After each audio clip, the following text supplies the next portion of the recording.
I love how Joe Hendry's world title reign is already off to a really good start. After being so horrified and scarred by his TNA world title reign, his NXT one is actually starting off pretty good as he comes out to celebrate being the new champion, thanking the fans for believing in him. He's confronted by the Vanity Project, specifically Jackson Drake, the Evolve Men's Champion, who wants a title shot. Now, a big brawl breaks out where Joe Hendry almost gets on top, but he gets beaten up and Jackson Drake holds up that NXT Championship, which, like, I want to see that.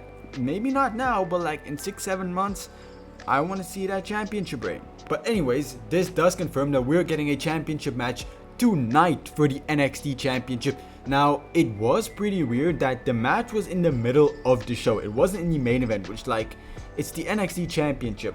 But it doesn't bother me too much, right? I just wish it was in the main event, but it's not the end of the world. And the match was fairly good. I mean, not even gonna lie, this was one of the most hyped matches I've had on NXT for a while. I have no idea why, but just this specifically is a match I was really invested in.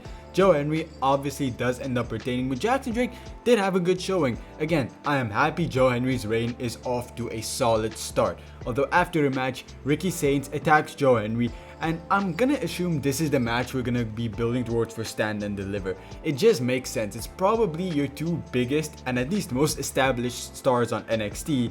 And you know, Ricky Saints always felt like he was going to be sent to the main roster fairly soon. So he gets his big major match and then he gets sent off to the main roster, and Joe Hendry gets to have this major victory at the biggest pay-per-view in NXT. So I'm down for it. Again, I'm not really interested in Ricky Saints, but this feud does have potential, honestly. Keanu Carver, though, is pissed because he asked Robert Stone why Jackson Drake just got a title shot and not Keanu Carver. And Robert Stone says that, you know, Joe Hendry agreed to it and Shawn Michaels wants more chaos on NXT. So Keanu Carver's like, bet, I'll show you chaos. So later on tonight, Robert Stone is talking to Lola Vice, who's a bit banged up, and Lola Vice still wants a match with Kalani Jordan next week. But Robert Stone gets called away because Keanu Carver just beat the shit out of a whole NXT locker room, just beat everybody up. And then while Lola Vice is alone in the room, Kalani Jordan beats her up further. So just poor Robert Stone. He takes over NXT at the absolute worst time. Now, I love this for Keanu Carver. I mean, he's just an absolute crasher, and that's what I've been wanting to see. Again, if you don't watch Evolve, you kind of knew that he started off really good, but they kind of blamed him down a bit recently. But this is the Keanu Carver I want. This is the Keanu Carver that's going to be successful. As for Lola Vice versus Kalani Jordan, it feels like they're setting up two possibilities. Either Lola Vice becomes Superman and beats the shit out of Kalani Jordan, or Kalani Jordan picks up the victory and Lola Vice doesn't, you know, look weak in defeat. We all know which one of those should happen, and it's Kalani Jordan. Jada Parker and Blake Moreau then have their match.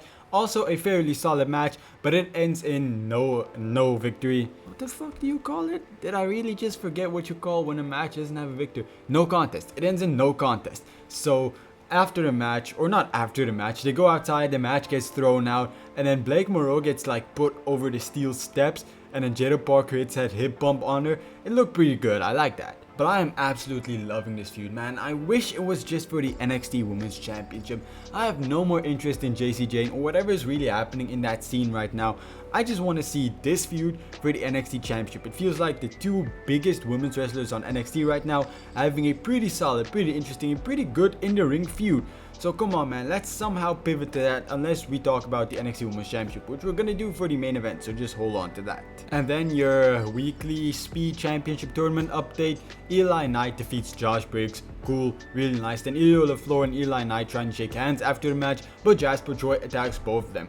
You guys know I'm not interested in the speed stuff right now, so I'm just giving you an update. But if this turns into a triple threat speed match, which it might, it seems like there's a possibility of that, I might be intrigued in how that works out. Give us 5 minutes and a 3-way match, and you know, I might, you know, take my words back about what I've said about Speed Championship being boring recently. We also get this cool ass Tatum Paxley promo package of her like drowning and some really cool visuals, but like I can't help with how much people are using AI recently. I don't know if this was AI or not. Maybe it was just really good produced, but like kind of dissonance, especially with rumors of WWE using AI recently. Not that it's bad, right? If you're gonna use it, but with a company with this much money, I prefer seeing real artists being used. But I don't know, I'm just going on a rant that has nothing to do with wrestling. This was a sick ass promo. I just don't want to see her fight with Izzy Dame anymore, man. Let's get that over with, please. Tatum Paxi is so much better than continuing a boring storyline that should have ended last year at Deadline. We have another segment with Uriah Connors and Kill Dixon talking, but then the what are we gonna call them? The New Legacy? We're just gonna call them Ripoff Legacy for now. They come back and try to talk to Uriah Connors, and you know what? This faction does have a lot of potential. My only issue is NXT does not do factions really well. Dark State had potential, especially at the start, but they just kind of disappeared, stopped being cool or relevant whatsoever. So I don't know, because I feel like this faction has a lot of potential, a bunch of second generation wrestlers trying to run NXT, and hell, their booking so far has already been fairly good. So I'm optimistic about this when I know I shouldn't be. But I want to see it, man. I don't know what it is. It just feels like we have so much we can do here with this. Then we also have this big major brawl with all the tag teams. It starts with Dark State coming down to the ring. They essentially say that, you know, they're gonna deal with Tony D'Angelo and also keep the tag team championships. Then one by one, every other team comes out and says their shit before a brawl breaks out. So yeah, cool. Love that the tag team division is getting attention. I want to see it progress more. It leads us directly into the following match we're going to talk about, which is the Vanity Project versus Hank and Tank.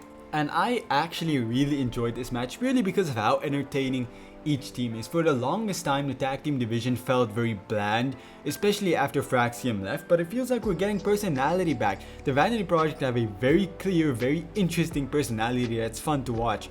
Same with Hank and Tank. OTM are also starting to really develop a cool personality, and overall OTM is just really fucking cool to watch. Dark State still need to get there, but the tag team division, it's getting really interesting, which I'm very thankful for, because like, I love tag team wrestling, but you know, WWE in general just struggles with it.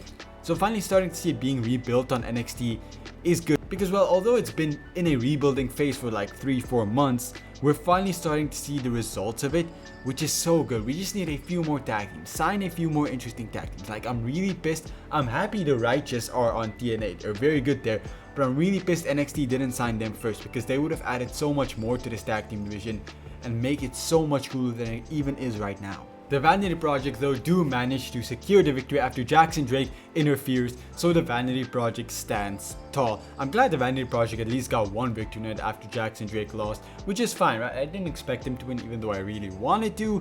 I'm happy the Vanity Project did get this victory. It doesn't really affect Hank and Tank that much. And then in the main event, it is the big match of the night. Although it shouldn't have been the main event, Joe Hendry vs Jackson Drake should have been the main event. This was a fairly solid match. It is ZaRuca and Zarya going up against Kendall Gray and Ren Sinclair. Whoever gets the victory for their team will challenge for the NXT Women's Championship. But Zarya and ZaRuca, as we all know, have been having their issues, and Zarya really wanted this. But without Zarya knowing, ZaRuca accidentally tagged herself in when Zarya got pushed into the corner, and ZaRuca managed to hit the Soul Snatcher on Kendall Gray and pick up this victory, and Zarya was pissed at this. And man, this is getting really tense for a massive ZaRuca fan like me. We all know this breakup is gonna happen, but they're dragging it out, and I don't think it's being dragged out too long, right? I think it's perfectly being dragged out because it's so tense. And a part of me just feels like, dudes, just figure it out, man. Just figure it out. You guys can still be friends. Just like, you guys can make it work. But then like, I kind of wanted to break up, man. I don't know. But I'm hoping ZaRuca wins that championship, because as good as JC Jane is, I think it's time her reign ends. I don't think there's anything more to tell. Her reign was shocking at first, then she became a double champ. It felt like a really cool moment for her, but it's over now. So I want ZaRuca to win, and that we build towards Stand and Deliver between ZaRuca and Zarya for that championship. That's what I want. I don't know if it's gonna happen, but I'm hoping it does. I don't know, man, but we'll see.